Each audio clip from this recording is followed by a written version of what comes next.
Hi friends, welcome to my channel. ఈరోజు మన ఛానల్లో ఫ్రెంచ్ ఫ్రైస్ ఎలా తయారు చేయాలో చూద్దాం.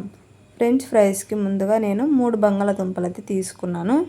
ఇప్పుడు వీటిపైన ఉన్న తోలును నీట్గా ఒక చాక్ తీసుకొని తోలు అయితే తీసుకోవాలి ఫ్రెండ్స్. చూసారు కదా, నేను నీట్గా తీసి పెట్టుకున్నాను. ఇప్పుడు వీటిని చాక్ తీసుకొని మధ్యలోకి నిలువుగా కట్ చేసి పెట్టుకోవాలి. ఇలా కోసుకున్న తర్వాత వీటిని సన్నగా, మరి ఎక్కువ లావుగా కాకుండా మరి సన్నగా కాకుండా మీడియం సైజులో ఇవైతే ఫ్రై కోసం అయితే సన్న సన్న ముక్కలుగా కట్ చేసి పెట్టుకోవాలి. చూస్తున్నారు కదా, ఇలా అయితే అన్నిటినీ ఇలా విడదీసి పెట్టుకొని ఇప్పుడు అన్ని బంగాళదుంపలని ఇలా కట్ చేసి పెట్టుకుందాం. ఇప్పుడు వీటిని ఒక బౌల్లో నీళ్ళు తీసుకొని బాగా నీట్గా కడుక్కొని ఇప్పుడు పెనంలో వాటర్ పోసుకొని నీళ్ళు బాగా వేడయ్యేంత వరకు వెయిట్ చేయాలి. నీళ్ళు బాగా వేడైన తర్వాత అందులో కొద్దిగా సాల్ట్ వేసుకొని సాల్ట్ కరిగేంత వరకు మనం వాటర్ని కలుపుకోవాలి. చూసారు కదా ఫ్రెండ్స్, కరిగిపోయింది. ఇప్పుడు మనం ఈ ముక్కలని కొన్నిగా వాటర్లో వేసుకుందాం.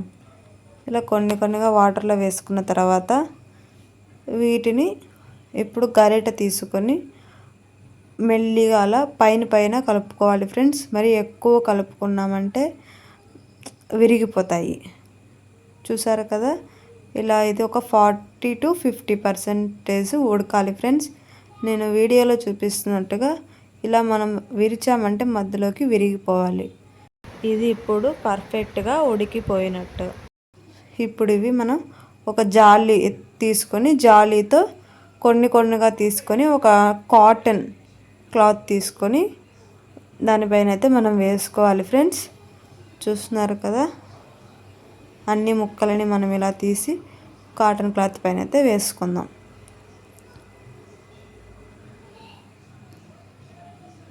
చూసారు కదా, అన్నీ అయితే నేను దాని టవల్ అయితే వేసేసుకున్నాను. ఇప్పుడు ఈ క్లాత్తో తడి లేకుండా ముక్కలన్నిటినీ ఇలా తుడుచుకోవాలి ఫ్రెండ్స్. తడి ఉన్నట్లయితే ఆయిల్లో వేసినప్పుడు అవి వాటర్ అనేది పైకి వచ్చేస్తాయి, చిటపట్లాడుతూ మీద పడతాయి కాబట్టి. ఇప్పుడు పెనం తీసుకొని డీప్ ఫ్రైకి సరిపడా ఆయిల్ వేసుకోవాలి ఫ్రెండ్స్. చూస్తున్నారు కదా, ఆయిల్ వేసుకున్నాను. ఆయిల్ అయితే ఇప్పుడు బాగా హీట్ అయిపోయింది.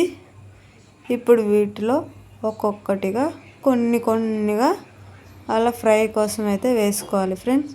చూస్తున్నారు కదా, వీడియోలో నేను చూపిస్తున్నట్టుగా ఇలా కొన్నిగా బంగాళదుంప ముక్కలను అయితే వేసుకోవాలి. ఇప్పుడు జాలి తీసుకొని జాలీతో అవి అటు ఇటు కొంతసేపు ఫ్రై చేసుకోవాలి ఫ్రెండ్స్. ఇవి ఫస్ట్ ఎక్కువసేపు ఫ్రై అయిపోకూడదు ఫ్రెండ్స్. ఒక 50% బాయిల్డ్ అయినా సరిపోతుంది, ఫ్రై అయినా సరిపోతుంది. ప్లేట్లోకి తీసి పెట్టుకుందాం. ఇప్పుడు మిగతా అన్నిటినీ కూడా అన్ని ముక్కలని ఇలా ఫ్రై చేసుకుందాం ఫ్రెండ్స్. హాఫ్ ఫ్రై చేసుకొని ఇప్పుడు ఒక ప్లేట్లోకి తీసి పెట్టుకుందాం. చూసారు కదా ఫ్రెండ్స్, ఇప్పుడు మనం డీప్ ఫ్రై కోసం దీంట్లో కొంచెం పసుపు, రుచికి తగ్గట్టు కొద్దిగా సాల్ట్ వేసుకోవాలి. చూస్తున్నారు కదా, ఇలా కొద్దిగా సాల్ట్ వేసుకొని ఇందులోనే ఇప్పుడు కారం, లైట్గా కారం అయితే చల్లుకోవాలి. చల్లుకున్న తర్వాత బాగా స్పూన్తో అయితే ఫస్ట్ తిప్పుకున్నాను ఫ్రెండ్స్. స్పూన్తో తిప్పుతున్నప్పుడు విరిగిపోతా అన్న భయంతో నేను స్పూన్ పక్కకు తీసేసి చేత్తో అయితే మెల్లిగా కలుపుకున్నాను. చేత్తో కలుపుకుంటేనే బెటర్ ఫ్రెండ్స్, లేదంటే బంగాళదుంప ముక్కలు అయితే విరిగిపోయేదానికి ఛాన్సెస్ ఉంటాయి. విరిగిపోకుండా ఉంటేనే చూడడానికి బాగుంటాయి కదా ఫ్రెండ్స్. చూసారు కదా, ఇలా బాగా మిక్స్ చేసుకోవాలి. ఉప్పు, కారం అన్ని ముక్కలకు పట్టేటట్లు ఇలా మిక్స్ చేసి పక్కన పెట్టుకోవాలి. ఇప్పుడు అదే ఆయిల్లో బాగా హీట్గా ఉండాలి ఫ్రెండ్స్. ఆయిల్ బాగా వేడిగా ఉన్నప్పుడు కొన్నిగా తీసుకొని ఇప్పుడు ఆయిల్లో వేసుకొని జాలి తీసుకొని ఇప్పుడు అన్నిటినీ బాగా కలుపుకుంటూ ఫ్రై చేసుకోవాలి ఫ్రెండ్స్. చూసారు కదా, ఫ్రై అయిపోయాయి. ఇవి ఇప్పుడు మనం ప్లేట్లోకి తీసుకుందాం. చూసారు కదా, బాగా ఫ్రై అయిపోయాయి. ప్లేట్లోకి అయితే మనం తీసుకుందాం ఫ్రెండ్స్. చూసారు కదా, ఇలా మిగిలినవన్నీ కూడా మనం ఆయిల్లో వేసుకొని బాగా డీప్ ఫ్రై చేసుకుందాం ఫ్రెండ్స్. మరి ఎక్కువ సేపు కూడా మనం జాలితో కలపకూడదు ఫ్రెండ్స్, విరిగిపోతాయి. కాబట్టి మనం కొద్దిసేపు వెయిట్ చేస్తూ ఫ్రై చేసుకోవాలి. అప్పుడే బాగా డీప్ ఫ్రై అవుతాయి ఫ్రెండ్స్. చూసారు కదా ఫ్రెండ్స్, మెక్డొనాల్డ్ స్టైల్లో ఫ్రెంచ్ ఫ్రైస్ అయితే రెడీ అయిపోయాయి. ఇప్పుడు ఇవి సాస్లు వేసుకొని తింటే చాలా బాగుంటుంది ఫ్రెండ్స్. ఈ వీడియో మీకు నచ్చినట్లయితే లైక్ చేసి, షేర్ చేసి, సబ్స్క్రైబ్ చేసుకోండి ఫ్రెండ్స్.